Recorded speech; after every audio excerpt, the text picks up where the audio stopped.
Good morning, all. Welcome to the lecture of product project report. As all of you know, we are dealing with financial department of your PPR, and this is session number 2 in the series. In my previous session, I taught you how to fill up the two tables. તમે આ index લઈ લીધી છે. In this index, we have already covered table A, B, and C. C comprises of C1, 2, 3, 4, and 5, the total of all 5 tables to be denoted by capital C, total fixed assets. અહીંયા સુધીનું કામ તમારે પતી ગયું હશે. And now today we are heading to another table. See this, preliminary expenses. હવે generally શું છે, C પછી તો D આવે, પણ આને આપણે કોઈ નંબર નથી આપેલો. આલ્ફાબેટિકલ ઓર્ડરમાં ગોઠવીએ તો પ્રિલિમિનરી એક્સપેન્સ આગળ આપણે ડી નથી લગાડતા, ડી સેક્શન અલગ આવે છે એટલે અહીંયા પ્રિલિમિનરી એક્સપેન્સીસ તમારે બતાવવાના છે. Consultancy fees, project report preparation fees, legal expenses and interest during construction period, અને પછી ટોટલ. આ ચારે ચાર અમાઉન્ટ હાઇપોથેટિકલ અમાઉન્ટ હશે. Hypothetical amount in simple words અહીંયા ધારેલા ફિગર્સ લેવાના છે, આશરે અઝ્યુમ કરીને. બરાબર. ટોટલ જે છે અહીંયા પ્રિલિમિનરી એક્સપેન્સનો એ 5 to 10 લાખની વચ્ચે આવે એ રીતે તમારે પ્રિલિમિનરી એક્સપેન્સનું ટેબલ બનાવવાનું છે. 5 to 10 lakhs, not more than 10 lakhs. એ રીતે તમે બાયફર્કેટ કરજો.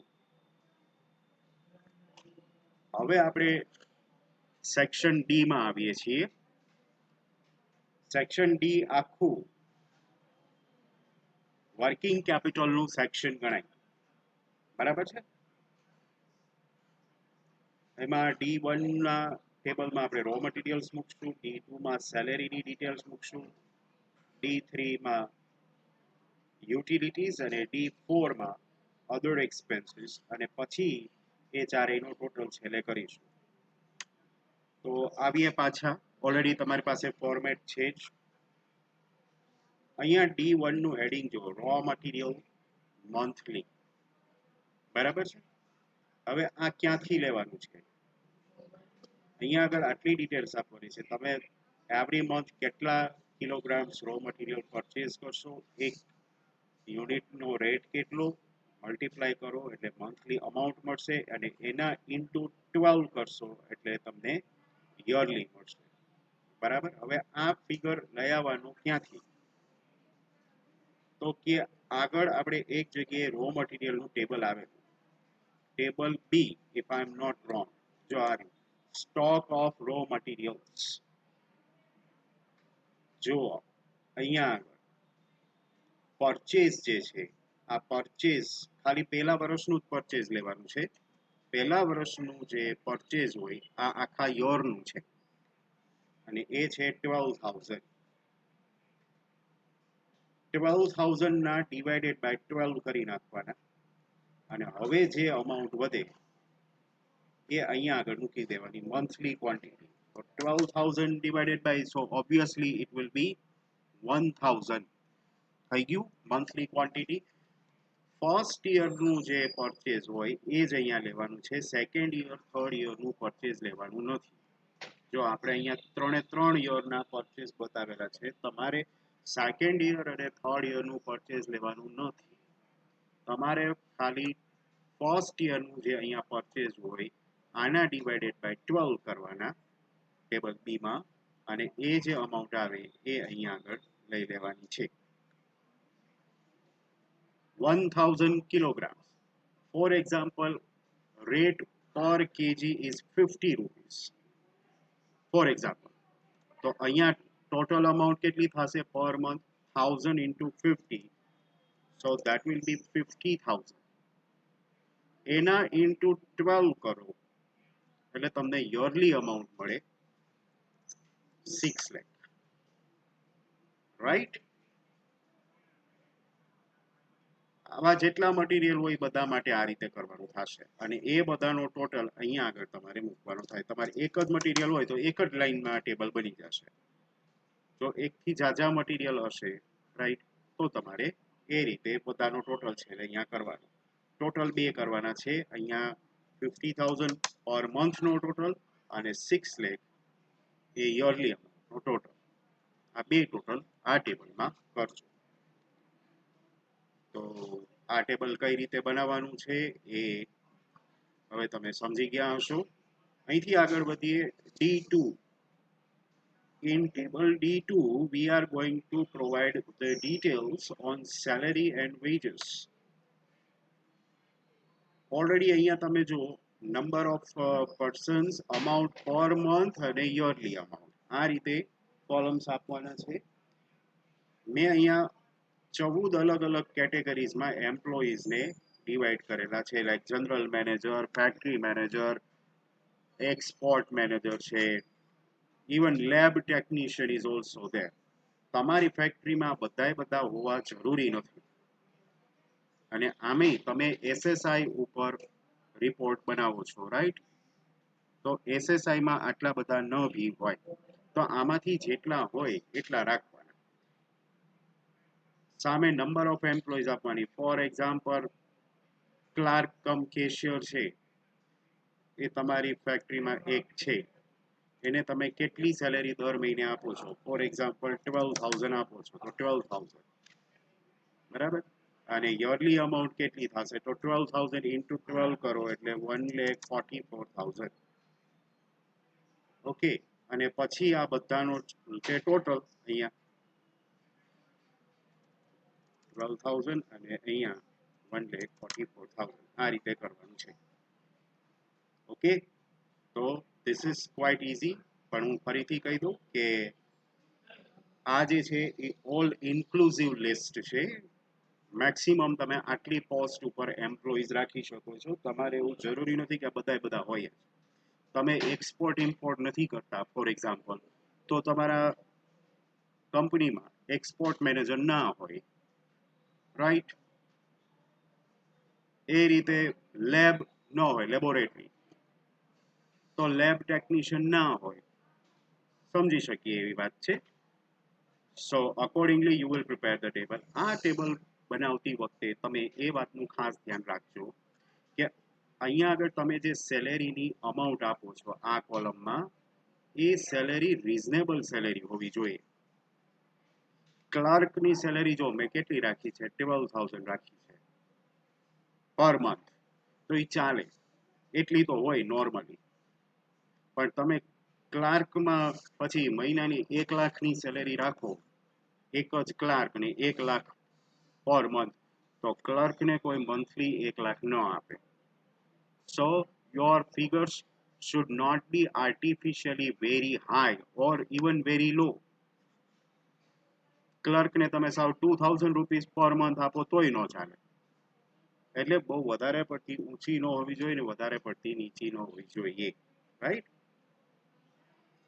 D3 માં તમે યુટિલિટીઝ એટલે પ્રોડક્શન ફેસિલિટીઝ રિલેટેડ એક્સપેન્સીસ, એમાં આપણે 4 એક્સપેન્સીસ ગણીશું. આમાં તમારે ધારીને જ ફિગર મૂકવાના છે, મંથલી અને યરલી.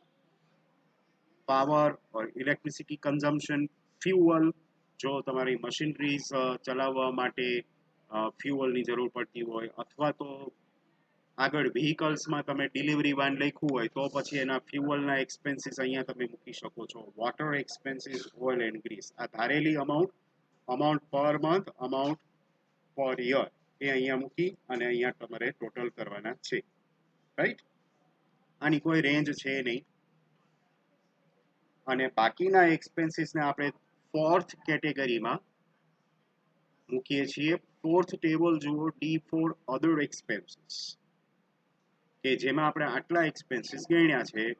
આ બધા એક્સપેન્સીસમાં ધારીને બરાબર, બહુ રીઝનેબલ અમાઉન્ટ, વધારે પડતી ઊંચી નહીં, વધારે પડતી નીચી નહીં, એ રીતે પર મંથ અને મલ્ટીપ્લાઇડ બાય 12 કરી અને પર યર અને નીચે પછી એ બંનેના ટોટલ. આ રીતે તમારે 4 કોલમ્સ ભરવાના થશે. હવે જુઓ, આ 4 ટેબલનો ટોટલ આપણે અહીંયા કરીશું. જો અહીંયા D1 D2 D3 D4 આ ચારેય ટેબલમાંથી તમારે કઈ અમાઉન્ટને આ ટેબલમાં કેરી ફોરવર્ડ કરવાની છે? આ વાળી. જો અહીંયા શું લખ્યું છે?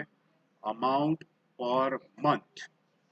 એટલે 4 ટેબલમાં જુઓ, અમાઉન્ટ પર મંથ નું કોલમ છે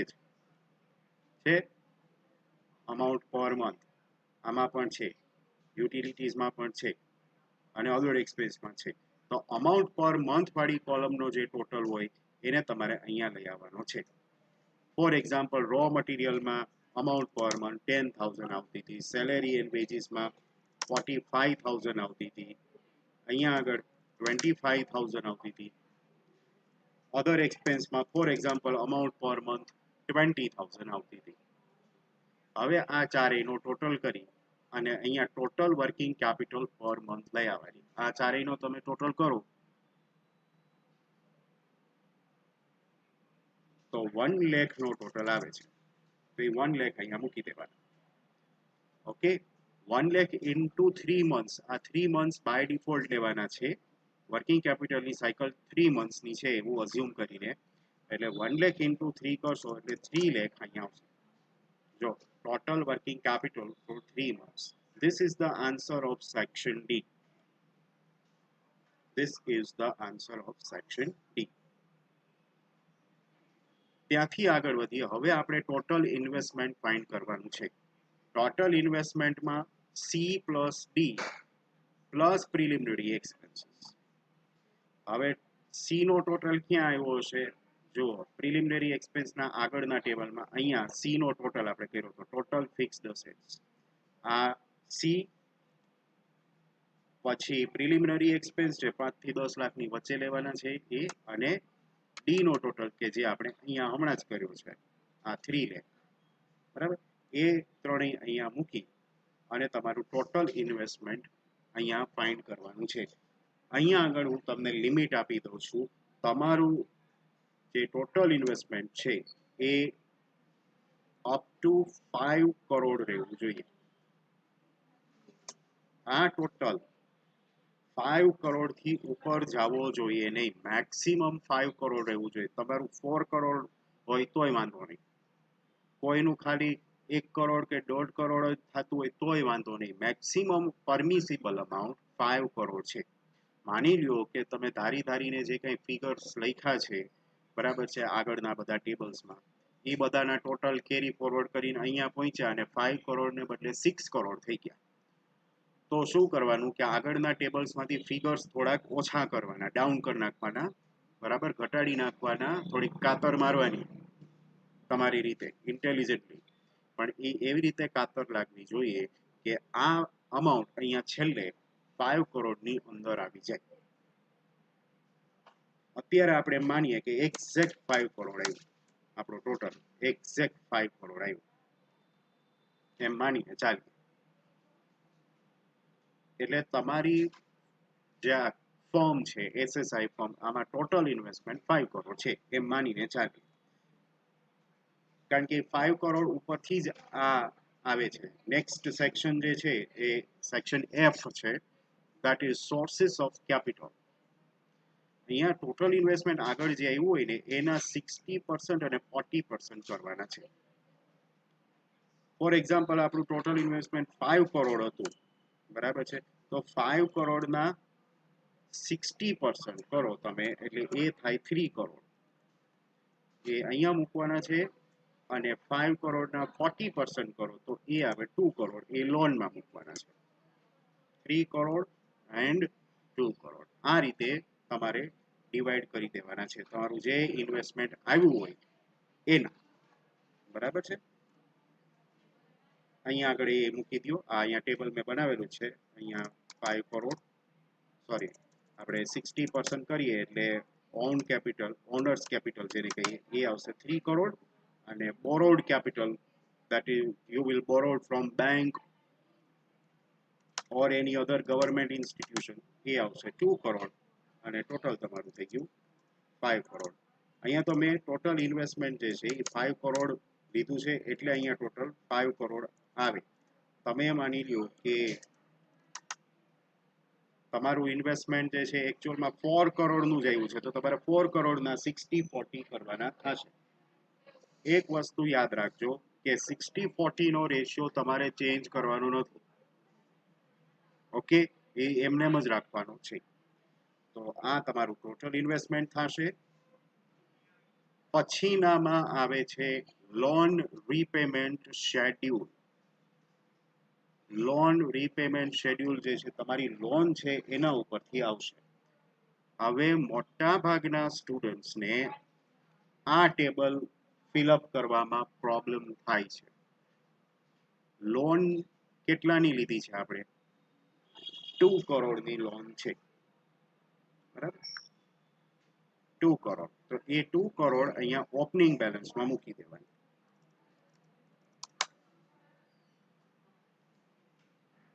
આપણે અહીંયા અઝ્યુમ કરીને ચાલીએ છીએ કે 10 વર્ષ માટે લોન લીધી છે એટલા માટે આ ટેબલ 10 વર્ષ માટે બનાવવાનું છે. 2 કરોડ ડિવાઇડેડ બાય 10 યર્સ કરો. અહીંયા જે અમાઉન્ટ આવે ઓપનિંગ બેલેન્સમાં એના ડિવાઇડેડ બાય તમે 10 યર્સ કરો એટલે 20 લાખ આવે. એટલે દર વર્ષે 20 તમે લેસ કરતા જાઓ. 2 કરોડમાંથી તમે 20 lakhs લેસ કરો એટલે પછીના વર્ષમાં આવે 1 કરોડ 80 લાખ. બીજા 20 લાખ કાઢો એટલે આવે 1 કરોડ 60 લાખ. પછી 1 કરોડ 40 lakhs, 1 કરોડ 20 lakhs. જોતા જાઓ.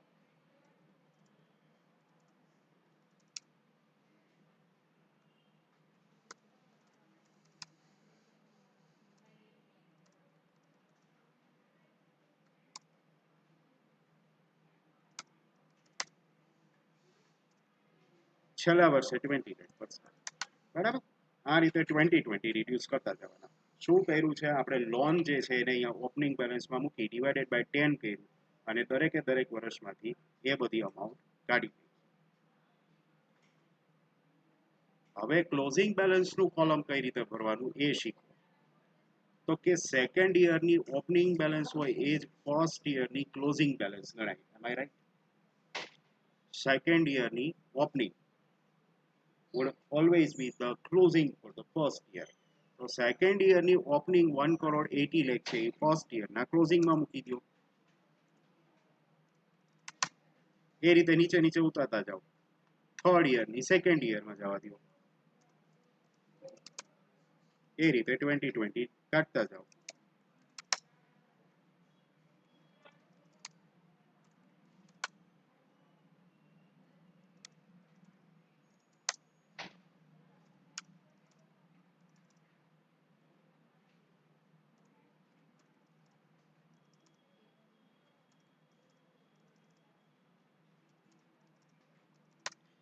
દસમા વર્ષે ક્લોઝિંગ બેલેન્સ 0 આવી જવી જોઈએ ઓટોમેટિક. તો જ આ ટેબલ સાચું. Done? And now what about the interest column? So interest is charged on the opening balance. અહીંયા જે ઓપનિંગ બેલેન્સ છે એ બધા ઉપર 12% કરતા જાઓ. ડિફરન્સ નથી લેવાનો, ખાલી ઓપનિંગ ઉપર 12% કરતા જાઓ. ફોર એક્ઝામ્પલ ફર્સ્ટ યર છે that is 2 crore opening balance. On 2 crore you charge interest at the rate of 12%. આ 12% interest rate આપણે ફિક્સ રાખીએ છીએ. So that will amount to approx let us do it with the help of a calci. 2 crore into 12%, that will amount to 24 lakh. તો અહીં વચ્ચે પછીના વર્ષે છે 1 કરોડ 80 લાખ. 1 કરોડ 80 લાખ into 12% કરો એટલે હવે આવશે 21 lakh 60,000. આ રીતે તમારે 10 વર્ષનું ઇન્ટરેસ્ટનું કોલમ ભરી દેવાનું. ઓપનિંગ બેલેન્સ ઉપર જ 12% કરવાના છે, ડિફરન્સ લેવાનો નથી. I hope now all of you are clear about the table of loan repayment. તમે અહીંયા આગળ જે બેંક લોન તમારે જે આવી હોય બરાબર એ બેંક લોનને આ ટેબલમાં લઈ આવવાની છે અને અહીંયા ઓપનિંગમાં મૂકવાની છે. આ વિડીયોને આ પાર્ટને ફરીને 2-3 વાર જોજો એટલે તમારું લોન રીપેમેન્ટ શેડ્યુલ સરસ બની જશે. Once you finish the loan repayment schedule, next comes the table of depreciation. હવે જો depreciation જે છે એમાં મેં તમને રેટ અહીંયા આગળ ફિક્સ કરીને આપેલા છે. આ રેટ જ રાખવાના છે, આ જ રેટ રાખવાના છે. and we are following written down value method. બરાબર, written down value ઘટતી જતી બાકીની રીત આપણે એ મેથડથી ડેપ્રિસિએશન કાઉન્ટ કરવાનો છે અને આ જ રેટ અપ્લાય કરવાનો છે. પછીના ટેબલમાં જુઓ, આ ટેબલ 3 વર્ષ માટે બને છે, રાઈટ. ફોર એક્ઝામ્પલ તમારું જે લેન્ડ એન્ડ બિલ્ડિંગ હોય C1 માં હશે, તમારું લેન્ડ એન્ડ બિલ્ડિંગ C1, તો ત્યાં માની લો કે તમે લેન્ડ એન્ડ બિલ્ડિંગ 1 કરોડનું બતાવ્યું છે C1 માં, એનો ટોટલ અહીંયા લઈ આવો. લેન્ડ એન્ડ બિલ્ડિંગ ઉપર ડેપ્રિસિએશન કેટલો લેવાનો? 10% લેવાનો. તો અહીંયા 10% કરી નાખો 1 કરોડના એટલે એ આવે 10 લાખ. એ માઇનસ કરી નાખો એટલે હવે વધશે ક્લોઝિંગ બેલેન્સ 90 લાખ. આ 90 લાખ ક્લોઝિંગ બેલેન્સ યોર 2 ના ઓપનિંગમાં મૂકી દેવાની લેન્ડ એન્ડ બિલ્ડિંગની સામે. ફરીથી એના ઉપર 10% કરો એટલે that will amount to 9 lakh અને એને પાછું લેસ કરો એટલે ક્લોઝિંગ બેલેન્સ આવે 81 lakh. એ થર્ડ યરમાં કેરી ફોરવર્ડ કરો, અહીંયા આવશે 81 lakh. એના ઉપર તમે 10% ડેપ્રિસિએશન ફાઇન્ડ કરો 8,10,000 અને એને લેસ કરો એટલે closing balance for the third year આવે 72,90,000. આ રીતે તમારે એક એક અસેટ પૂરી કરવાની છે. પ્લાન્ટ એન્ડ મશીનરી C2 માં હશે, ફર્નિચર C3 માં છે, કમ્પ્યુટર C4 માં છે અને વ્હીકલ્સ C5 માં છે. એ બધાનો ટોટલ જે કરેલો હોય એ જ તમારે અહીંયા લઈ આવવાનો છે, બરાબર. C1 નો ટોટલ લેન્ડ એન્ડ બિલ્ડિંગમાં, પ્લાન્ટ એન્ડ મશીનરીનો ટોટલ એટલે C2 નો ટોટલ, ફર્નિચર C3 માં એનો ટોટલ ઓપનિંગ બેલેન્સમાં મૂકજો, કમ્પ્યુટર C4 માં છે એનો ટોટલ ઓપનિંગ બેલેન્સમાં આવશે ફર્સ્ટ યરમાં, અને વ્હીકલ્સ તમે મેન્શન કર્યા હોય તો C5 માં હશે એનો ટોટલ અહીંયા ઓપનિંગ બેલેન્સમાં મૂકજો, બરાબર. અને આ રીતે તમારે 3 વર્ષના ડેપ્રિસિએશનના ટેબલ બનાવવાના છે. આ બધું જે આપણે ટેબલ્સ બનાવીએ છીએ ને એ બધી એક રીતે જોવા જાવ ને તો વર્કિંગ નોટ્સ છે. These are like working notes. આગળ જ્યારે આપણે ફાઇનલ અકાઉન્ટ્સ બનાવશું ને ત્યારે હું તમને કહીશ કે આ ફિગર આ ટેબલમાંથી લેવાનો, આ ફિગર આ ટેબલમાંથી લેવાનો, ત્યારે બધું બહુ એ તમને ઈઝી પડશે. That's the thing. So now you know how to prepare the table of depreciation. હવે પછીના બે સેક્શન, એકમાં આપણે ટોટલ ફિક્સ્ડ એક્સપેન્સીસ ફાઇન્ડ કરીએ છીએ અને એકમાં વેરિયેબલ. આ બે ટેબલ ખાસ જોજો, ટેબલ આઈ અને ટેબલ જે સૌથી વધારે ઇમ્પોર્ટન્ટ ટેબલ્સ છે અને ફાઇનલ અકાઉન્ટ્સ આપણે બનાવશું ત્યારે પણ આપણે ટેબલ આઈ અને ટેબલ જે એમાંથી જ બધા ફિગર્સ લેવાના છીએ. આ 3 વર્ષ માટે બનાવવાનું છે. You know the meaning of fixed expenses. Fixed expenses remain fixed whether the production rises or declines. You know that. Whatever is the level of production, whether it's 50%, 75% or 100%, it will remain fixed. પણ પહેલા વર્ષની amount લઈ આવવાની ક્યાંથી? તો જુઓ, આપણે salary અને વેજીસ જે છે એ ટેબલ D2 માં મૂકેલા છે, બરાબર. અહીંયા બાજુમાં લખવું હોય તો લખી રાખજો D2 માં જે યરલી અમાઉન્ટ આવે એના 60% કરી અહીંયા મૂકવાના છે. 3 વર્ષમાં એક સરખા જ મૂકવાના છે. આપણે D2 માં જઈએ એટલે તમને ખ્યાલ આવે. ટેબલ D2, આ ટેબલ D2 છે જો સેલેરી વેજીસ, બરાબર. એમાં અહીંયા યરલી અમાઉન્ટ કેટલી આ ટોટલમાં મૂકેલી છે આપણે, તો કે 1,44,000 મૂકી છે. તો 1,44,000 એના 60% કરો. 1,44,000 into 60%, એટલે એ થાય 86,400. એ 3 વર્ષમાં મૂકી દેવાના, કારણ કે આ તો ફિક્સ્ડ એક્સપેન્સ છે એટલે બધામાં ફિક્સ જ રહેશે. 86,400 ત્રણેયમાં અમાઉન્ટ સરખી જ આવશે ફિક્સ્ડ એક્સપેન્સમાં. એવી જ રીતે યુટિલિટીઝ છે, એનું ટેબલ હતું D3, બરાબર. એનું જે ટેબલ છે એ D3 છે. તો D3 માં યરલી અમાઉન્ટ જે હશે એના 50% કરી અને આ ત્રણેયમાં મૂકી દેવાના, ત્રણેયમાં એક સરખું. હવે હું તમને એ સમજાવું છું, તમે કહો કે 60% પછીનામાં 50%, પછી જો અધર એક્સપેન્સીસ છે એમાં 70% આપણે લીધા છે. ટેબલ D4 એટલે અધર એક્સપેન્સનું કોલમ, એમાં આપણે 70% લીધા છે. એ શું છે તો એ હું તમને સમજાવું છું. આપણે એવું અઝ્યુમ કરીએ છીએ કે સેલેરી વેજીસ છે એમાં 60% ફિક્સ અને 40% વેરિયેબલ, એટલે 60-40 થયો. તો 60% અહીંયા ફિક્સમાં આવશે અને 40% જો આના પછીનામાં છે, જો સેલેરી વેજીસ 40% અહીંયા બતાવે છે, એ વેરિયેબલમાં લઈ જશું. એવી જ રીતે યુટિલિટીઝમાં 50% ફિક્સ્ડ અને 50% વેરિયેબલ. અને અધર એક્સપેન્સીસમાં આપણે 70-30 નો રેશિયો અપ્લાય કરીશું. 70% ફિક્સ્ડ, 30% વેરિયેબલ. આ રીતે આપણે બે ટેબલ બનાવી નાખ્યા, એક ટેબલ ફિક્સ્ડ એક્સપેન્સનું ને એક ટેબલ વેરિયેબલ એક્સપેન્સનું. અને પછી આ 3 ના ભાગ પડી જાય એટલે અહીંયા આગળ તમારે એ ટોટલ કરી નાખો. ઓબ્વિયસલી ટોટલ એ ત્રણેય વર્ષનો સરખો જ આવશે. માની લો પહેલા વર્ષનો ટોટલ 4 લાખ આવતો હશે તો બીજા વર્ષમાં 4 જ આવશે, ત્રીજામાં 4 જ આવશે. ઓબ્વિયસ છે, કારણ કે અમાઉન્ટ તમે બધામાં સરખી જ મૂકો છો. હવે અહીંયા આગળ સ્ટુડન્ટ શું મિસ્ટેક કરે છે એ હું તમને કહું. આપણે આ 86,400 કેવી રીતે આવ્યા હતા, તો કે આપણે ટેબલ D2 માં ટોટલ આવતો તો 1,44,000 નો, એના 60% કર્યા એટલે 86,400 આવ્યા.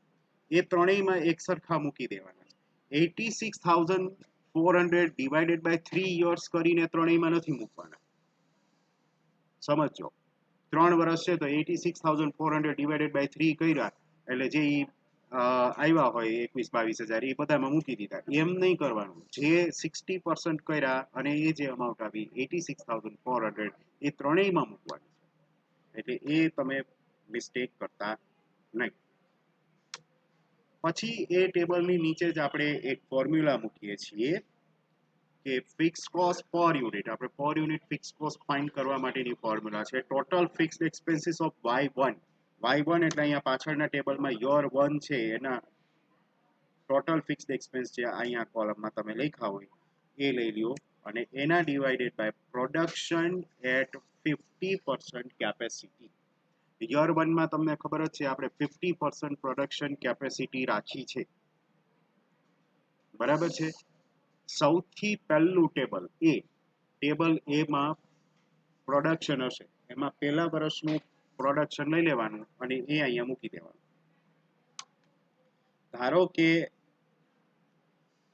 અહીંયા આગળ ટોટલ તમારો આવે છે 2 લાખ, ત્રણેય વર્ષનો 2 લાખ જ આવશે. તો અહીંયા આગળ ફોર્મ્યુલામાં મૂકી દો. ફોર એક્ઝામ્પલ અહીંયા લખીએ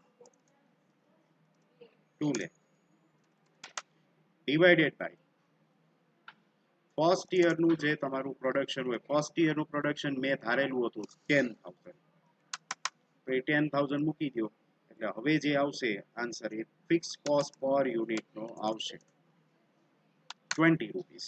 આ જે આવશે એ રૂપીઝમાં આવશે 20 રૂપીસ.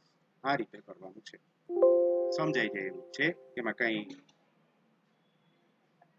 પેલું નથી. અત્યારે તો તમને બધું સમજાશે, કારણ કે અત્યારે હું બોલતો જાઉં છું, હું પોતે જ ફિગર્સ મૂકતો જાઉં છું, બનાવતો જાઉં છું, બરાબર છે. હવે આના ફિગર્સ તો તમારે કોપી કરવાના નથી, તમારે તમારી રીતે ફિગર્સ મૂકવાના છે. આપણને આપણી રીતે ફિગર્સ મૂકવા ના આવે એટલે ઘણું બધા પ્રોબ્લેમ્સ થાય, રાઈટ. હવે આવું જ ટેબલ, આ જ એક્સરસાઇઝ વેરિયેબલ એક્સપેન્સ માટે કરવાની છે. વેરિયેબલ એક્સપેન્સીસમાં 4 વેરિયેબલ એક્સપેન્સીસ છે. Raw material is fully variable expense, right. તો રો મટીરિયલનું ટેબલ D1 હોય, ટેબલ D1, અને 100% વેરિયેબલ હોય. અને એ જે છે પૂરેપૂરી અમાઉન્ટ અહીંયા ફર્સ્ટ યરમાં જ મૂકવાની છે. જો વેરિયેબલ એક્સપેન્સમાં તમે જે કંઈ અમાઉન્ટ મૂકો એ બધી ફર્સ્ટ યરમાં જ મૂકજો. તો D1 માં યરલી અમાઉન્ટના કોલમમાં જે ફિગર હોય, ફોર એક્ઝામ્પલ અહીંયા 1 લાખ છે, એ મૂકી દીધું. સેલેરી એન્ડ વેજીસમાં ફરીથી ટેબલ D2 લેશું. D2 માં યરલી અમાઉન્ટ જે હોય એના 40% કરીને અહીંયા લેશું. ફોર એક્ઝામ્પલ 40% કરીને આપણે 40,000 થાય છે, તો એ લઈ લીધા. પછી આવે છે યુટિલિટીઝ, એનું ટેબલ હતું D3, યરલી અમાઉન્ટના 50% કરીને અહીંયા મૂકી દો. For example that is 20,000 at 50%. અને અધર એક્સપેન્સમાં આપણે 30% કરીએ છીએ. 70% કારણ કે ફિક્સમાં ગણ્યા હતા, તો 30% વેરિયેબલમાં ગણાય. અને એનું ટેબલ હતું કયું? D4. D4 માં યરલી અમાઉન્ટનો ટોટલ એના 30% કરી અને તમારે અહીંયા મૂકવાના છે. ફોર એક્ઝામ્પલ 30,000 છે, અને એ બધાનો ટોટલ તમે અહીંયા મૂકો 1,90,000. આ પહેલા વર્ષના કોલમમાં જ મૂકવાના છે. આપણે ફિક્સ્ડ એક્સપેન્સમાં શું કરતા હતા? 3 સરખા મૂકી દેતા હતા, બરાબર. એવી રીતે નથી મૂકવાના, પહેલા વર્ષના કોલમમાં જ મૂકવાના છે. હવે અહીંયા તમારું મેઇન કેલ્ક્યુલેટિવ પાર્ટ સ્ટાર્ટ થાય. What about year 2 and year 3? Then you have to find out the proportionate amount. તમને યાદ છે ને, આપણે ફર્સ્ટ યરમાં 50% પ્રોડક્શન કેપેસિટી રાખી છે, સેકન્ડ યરમાં 75% અને થર્ડ યરમાં 100% પ્રોડક્શન કેપેસિટી રાખી છે. અને એના ઉપરથી જ આપણે ટેબલ એ બનાવ્યું, બરાબર છે. બધાએ આ જ કેપેસિટી રાખવાની છે. હવે આપણે કેલ્ક્યુલેટ કરતા જઈએ બાકીનાનું. આ વેરિયેબલ એક્સપેન્સ માટે જ છે. રો મટીરિયલનું જો 50% એ 1 લાખ, તો 75% એ કેટલું? That will amount to 1,50,000. એવી જ રીતે અહીંયા 50% એ 1 લાખ, તો 100% એ કેટલા? એ કેલ્સીમાં કરતું જવાનું, તો that will amount to 2 lakh. આ રીતે બાકીના બે કોલમ તમારે ફિલઅપ કરવાના છે. સમજાય છે બધાને? આવી જ રીતે હવે સેકન્ડ લેવાનું, સેલેરી વેજીસ. એમાં આ જ રીતે 50% એ 40,000, તો 75% એ કેટલા? Then it will amount to 60,000. તમારે આગળ સેમ 6 માં મેનેજમેન્ટ અકાઉન્ટિંગ નામનો સબ્જેક્ટ આવશે, અને મેનેજમેન્ટ અકાઉન્ટિંગમાં એક ચેપ્ટર આવે છે flexible budget. This is like flexible budget. છેલ્લા યર માટે 50% એ 40,000, તો 100% એ કેટલા? તો કે 80,000. આ રીતે તમારે બધા ફિગર્સ ભરવાના છે, બાકીના બે યુટિલિટીઝ અને અધર એક્સપેન્સ, અને એ બધાનો ટોટલ અહીંયા મૂકી દેવાનો છે. I hope you are all clear about how to prepare the table of variable expenses. તો ટેબલ I અને ટેબલ J બહુ કેરફુલી ફિલઅપ કરજો. અને અહીંયા આગળ પણ આ જ રીતે આપણે ફોર્મ્યુલા મૂકશું. Variable cost per unit find કરવાની. ટોટલ વેરિયેબલ એક્સપેન્સીસ Y1 એટલે યોર 1, Y1 યોર 1, એનો ટોટલ આપણી પાસે ફોર એક્ઝામ્પલ આ 1,90,000 આવે છે, તો એ લઈ લ્યો અહીંયા આગળ. અને તમારું જે પ્રોડક્શન હોય એટ 50% ટેબલ એમાં, એ ત્યાંથી લઈ આવો 1,90,000 divided by for example first યરનું પ્રોડક્શન આપણું 10,000 નું હતું તો એનાથી એને ડિવાઈડ કરો એટલે અહીંયા આગળ પર યુનિટ વેરિયેબલ કોસ્ટ તમને મળશે right that is 19 rupees for example that is 19 rupees આ રીતે તમને વેરિયેબલ કોસ્ટ પર યુનિટ મળશે understood this હવે અહીંયા આગળ આપણે કે ઉપર આવી ગયા છીએ ટોટલ કોસ્ટ એમાં આપણે ફિક્સ કોસ્ટ અને વેરિયેબલ કોસ્ટ બેનો ટોટલ કરીએ છીએ અમાઉન્ટ વાઇઝ પણ આ અમાઉન્ટ કયા કોલમ વાળી લેવાની Y1 ટોટલ ફિક્સ કોસ્ટનું કોલમ એટલે ટેબલ આઈ ટેબલ આઈમાં યર 1 ની જે ફિક્સ કોસ્ટ હોય અહીંયા 2 લાખ છે એ લઈ લો અને ટોટલ વેરિયેબલ કોસ્ટ Y1 1,90,000 લઈ લો અને એને તમે અહીંયા મૂકી અને એનો ટોટલ કરો for example 2 lakh plus 1,90,000 and that amounts to 3,90,000 બેનું ટોટલ કરી નાખ્યું ટેબલ આઈ પ્લસ ટેબલ જે that is equal to k અને હવે આપણે total cost per unit find કરી લઈએ તો ટોટલ કોસ્ટ આગળ આપણે હમણાં મૂકી 3,90,000 અને એના divided by production at 50% capacity આપણું 50% કેપેસિટી એ પ્રોડક્શન 10,000 હતું એટલે હવે આ બેનું ડિવિઝન કરો તો ઓટોમેટિક 39 આવશે આમે 39 જ આવતું હતું જો ટોટલ ફિક્સ કોસ્ટ આપણે પર યુનિટ 20 રૂપીસ હતી અને વેરિયેબલ કોસ્ટ પર યુનિટ 19 હતી તો એ રીતે 39 જ થતી હતી અને આ રીતે કરો તો એ 39 જ આવે ઓબ્વિયસલી આ બે ટેલિંગ થઈ જવા જોઈએ ત્યાંથી આગળ હાલીએ હવે આપણે છેલ્લા બે પાર્ટ ઉપર છીએ before we start the part of final accounts break even point કોને કહેવાય એવું તમને શોર્ટમાં સમજાવી દઉં it is the level of production and sales at which there will be no profit no loss that is called BEP or break even point આ એની formula છે break even point is to be calculated in two ways we have to find out in units and in rupees over here we are going to find out in units you have to put this formula total fixed expenses upon S minus V total fixed expense તો તમને ખબર જ છે તમે ત્રણમાંથી ગમે તે year ના લ્યો ટોટલ ફિક્સ્ડ એક્સપેન્સ તો એક જ સરખા હોવાના છે બરાબર છે ફોર એક્ઝામ્પલ આપણા કેસમાં ટોટલ ફિક્સ્ડ એક્સપેન્સ 2 લાખ ના હતા તો આ ફોર્મ્યુલામાં તમે 2 લાખ મૂકો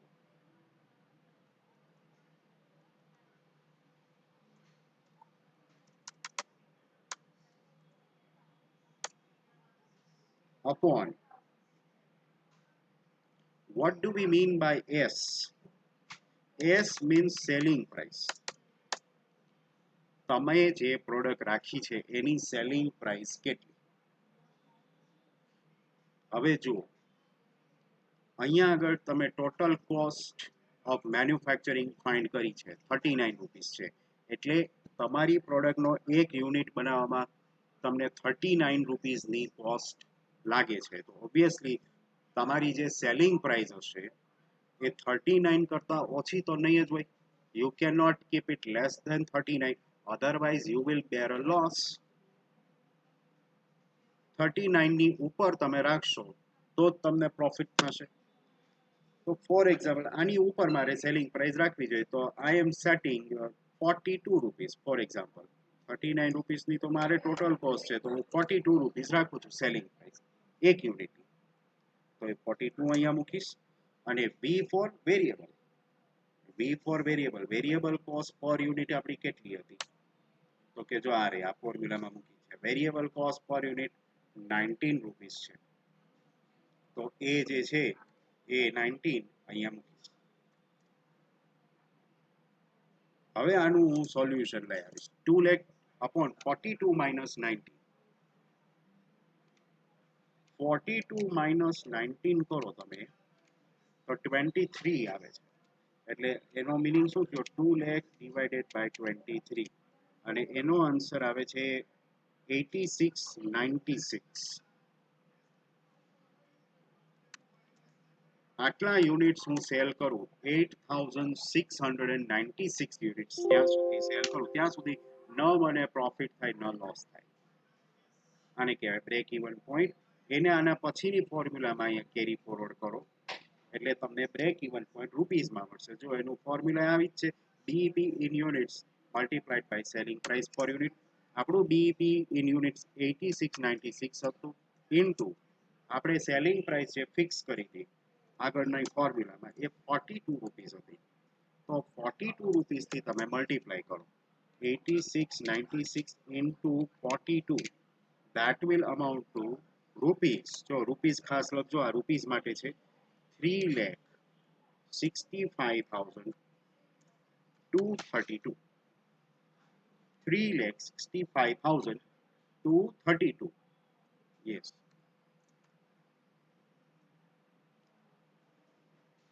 ઓકે આ થયું તમારું break even point in rupees.